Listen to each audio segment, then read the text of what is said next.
My God, nandito ng ating ginisang sardinas sa munggo. Napakasarap nito, guys. O, di ba? Ay.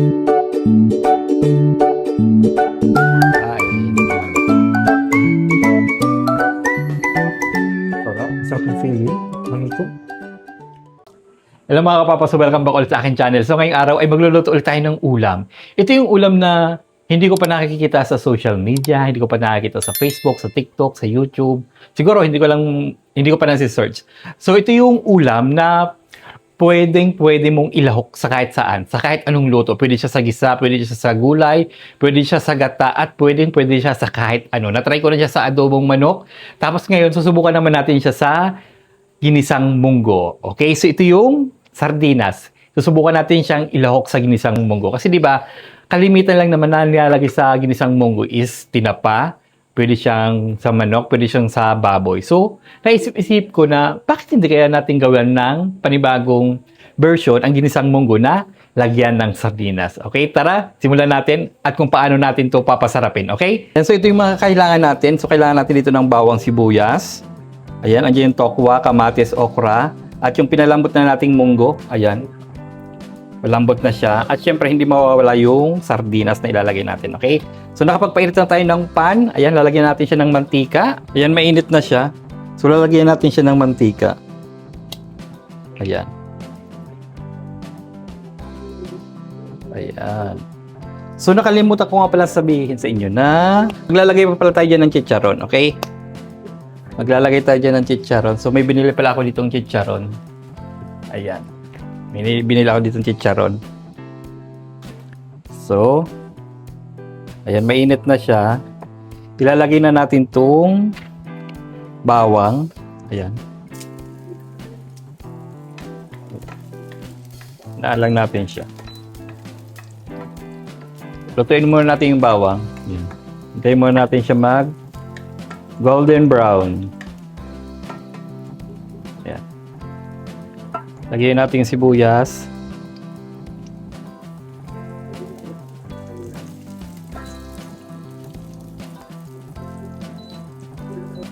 Sunod naman, lagay natin yung kamatis.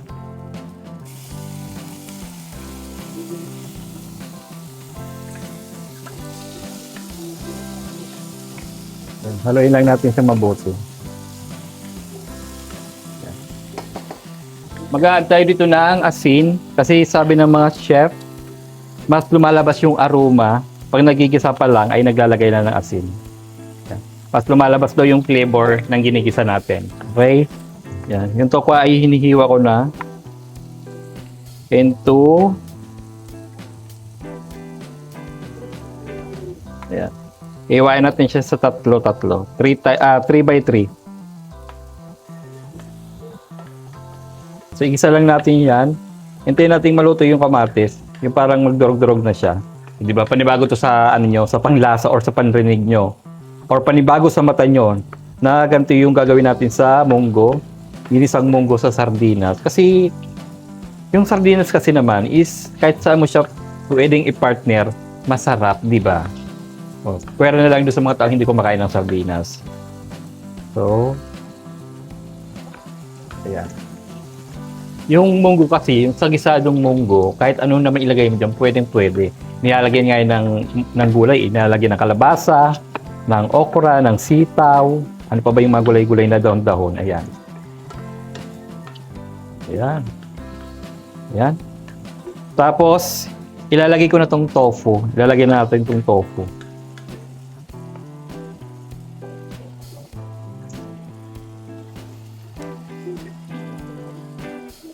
Para magisa din natin yung tofu. Para magkaroon siya ng kaunting texture ng ng fry. Ayan. Kasi pag parinito natin tong tofu, ang mangyayari kasi dyan is parang lumilitaw, lumulutang sa munggo. Maganda yung lang siya. Yung balance lang, yung parang nasa gitna lang siya ng munggo. Yung parang hindi nasa ilalim, hindi nakalutang, ganun. Ayan. Hintayin lang natin siya maggisa-gisa.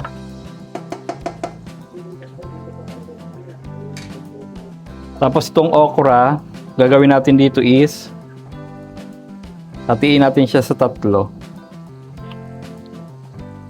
Oh, kasi hindi naman to sinigang para mahaba yung hiwa. O, hinati natin sa apat. Lalagay ako dito ng paminta.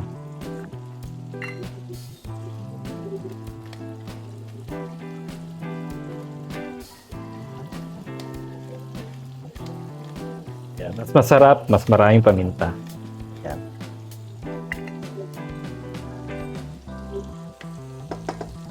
Yan. Ito yung binili kong chicharon, 25 pesos to. Sabi nung tindera. Sabi, masarap daw.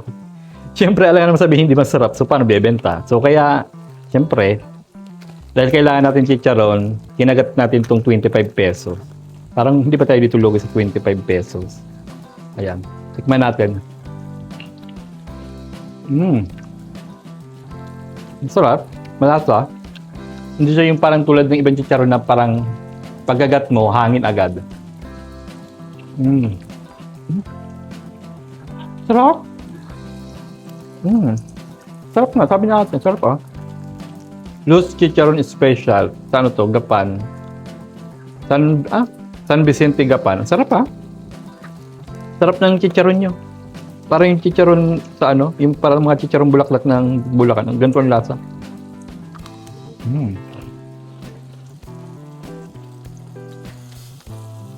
Sarap.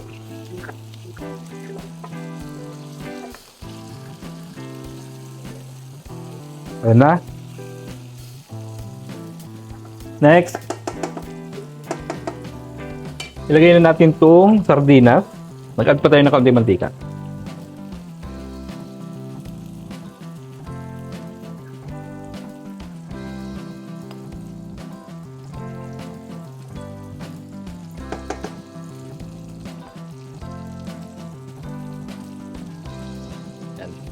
Next naman, ilagay na natin itong sardinas. Okay.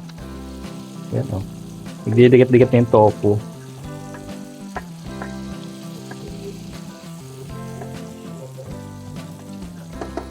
Lagyan natin itong mega sardines. Sa lahat ng sardinas na natikman ko, ito lang yung mega sardines. Tapos may trinay akong isang sardinas kasi napanood ko dun sa TikTok. Trinay niya yung ibang sardinas. Ito yung nag-top 1 sa kanya. Pero hindi kasama yung mega sardines. So kaya bumili ako ng Youngstown. Para sa akin, sa Youngstown or Mega Sardines, mas panalo to. Hindi ko gusto yung Youngstown. Hindi ko siya naubos. Pero yung isang gantong Mega, nauubos ko. Ayan, kaya yung Mega ang ilalagay natin. Sardinas, ayan.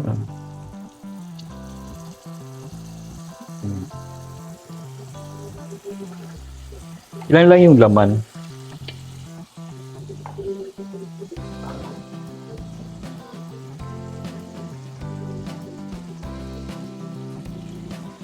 Ilan lang yung laman? 1, 2. Tatlo lang. Tatlo lang. Medyo malalaki naman kasi. Pero pag maliliit ang laman yan, may 4, may 5. Ayan, oh. Wow. Ang bango, ah. Matitikman na natin ang ginisang sardinas sa munggo. Kung ano ba talaga ang lasa nito. Okay, ayan. Ang bango na. So, ang gawin natin is durugin natin yung sardinas, yung isda. Yan. Sa lahat ng sardinas brand na natikman ko, ito lang yung mega sardines, yung top 1 para sa akin. Sumunod yung yung Ligo sardines. Kasi dati yung Ligo yung favorite ko eh. Pero nung trinay ko itong mega sardines, siya na yung top 1 para sa akin. Ayan. Next, ilagay na natin itong ginisang munggo. Ayan na. Ilagay na natin. Ayan.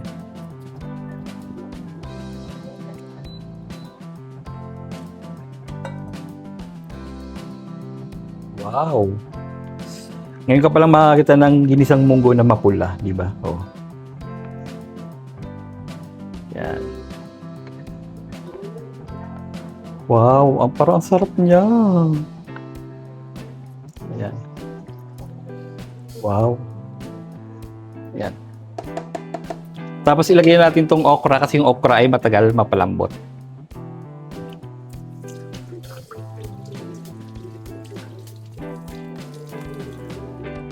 Pwede kayo dito maglagay ng kalabasa, ng daon ng malunggay.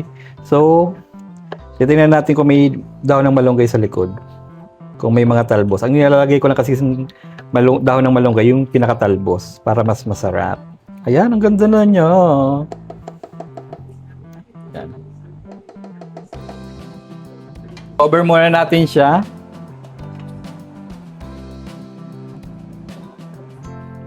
Ayan. Bango na. So, titimplahan natin siya. Lalagyan ko siya ng... May pork ba ako? Pork. Pork. Pork. Lagyan ko siya ng pork cubes. Ayan. Mas malasa kasi yung pork kumpara sa chicken. Op. Ayan. Lagay natin itong pork cubes.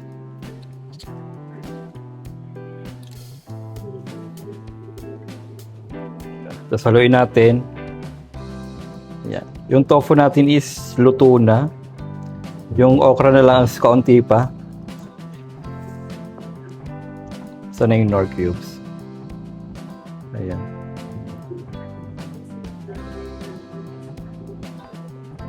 Sana yung nor cubes natin. Ayan. Haluin lang natin siya para matunaw na yung yung nor cubes. Nawala yung nor cubes. Para durugin ko sana eh. Tikman natin.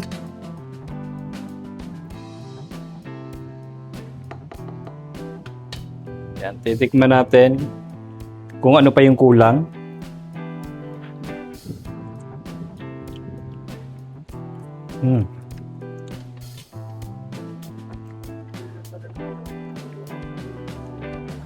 Tunaw na ba yung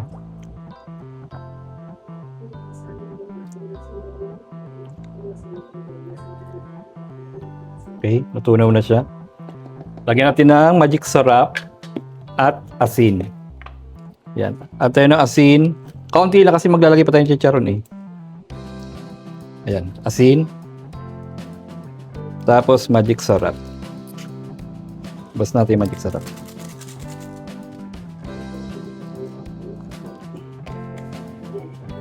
Then mix natin ulit. Haluin natin ulit.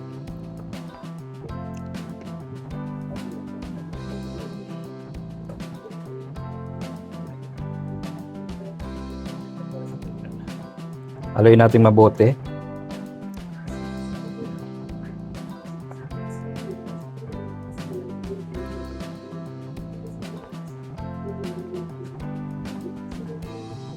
Yan. Tikman natin ulit kung okay na yung lasa.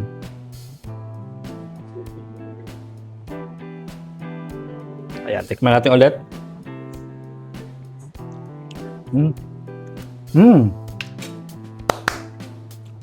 Oh! Sarap na. Panalo na guys. So ilagay natin yung chicharon. So mag-add na tayo dito ng chicharon. Oh my god.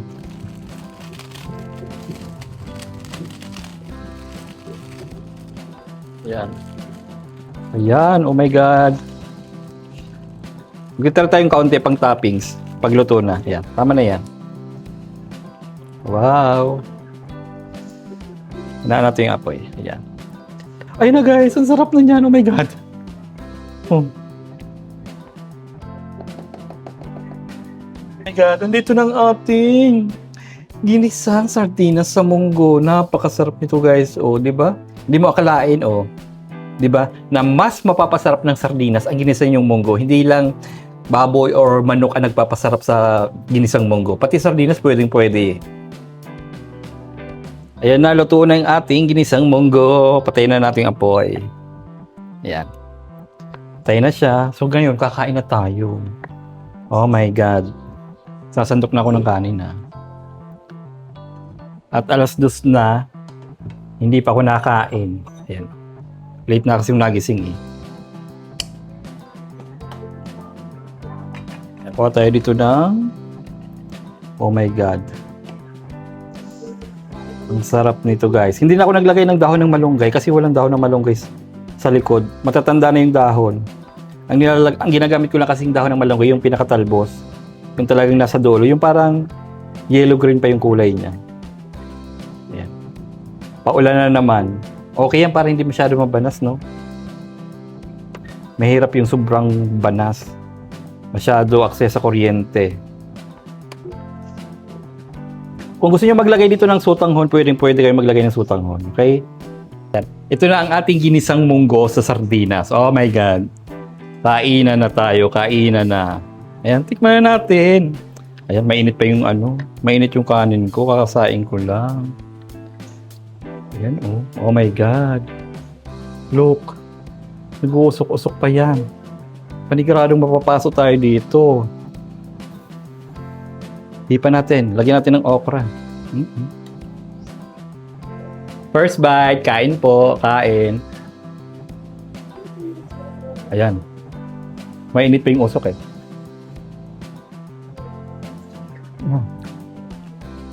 Mainit pa yung loob ng okra.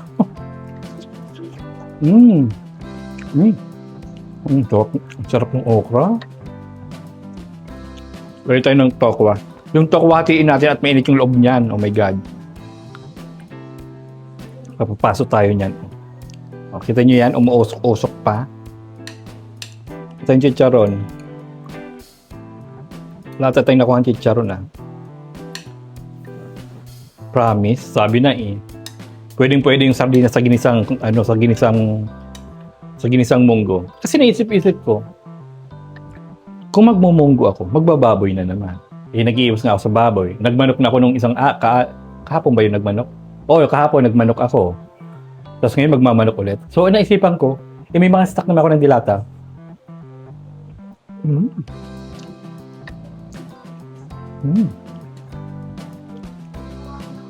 Naisip ko, bakit hindi ko gawing ginisang munggo sa sardinas? Napakasarap naman talaga at pwede. So, yung chicharon natin. Oh my God. Promise, itry nyo to. Hindi kayo dito gagastos ng ng 150. Hindi kayo aabot ng 150 dito Ang mura ng munggo Magaling munggo, 10 piso, 15, 20, ganyan. Sarap ng tokwa. Mas masarap pala yung tokwa na hindi pa-fry.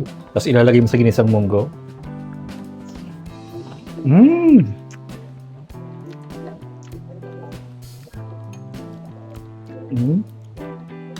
Sarap. Ang dami Bibigyan ko na sa ate. Tapos si Papa.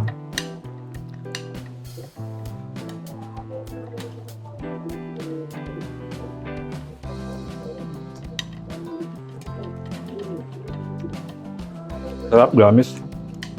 Try nyo po. Sarap. Baka sabihin nyo, parang hindi naman masarap yung munggo igisa sa sardinas. Sabi ko nga sa inyo, itry nyo. Okay? Kung kumakain kayo ng sardinas. Pero kung hindi kayo kumakain ng sardinas, ba't nyo itatry, di ba?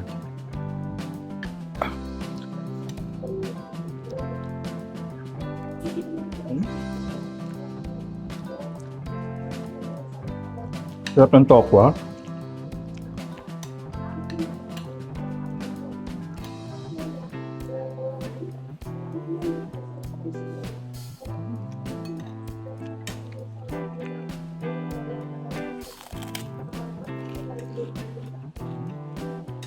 Sarap pala. Akala ko pwede na. Yung pala pwede.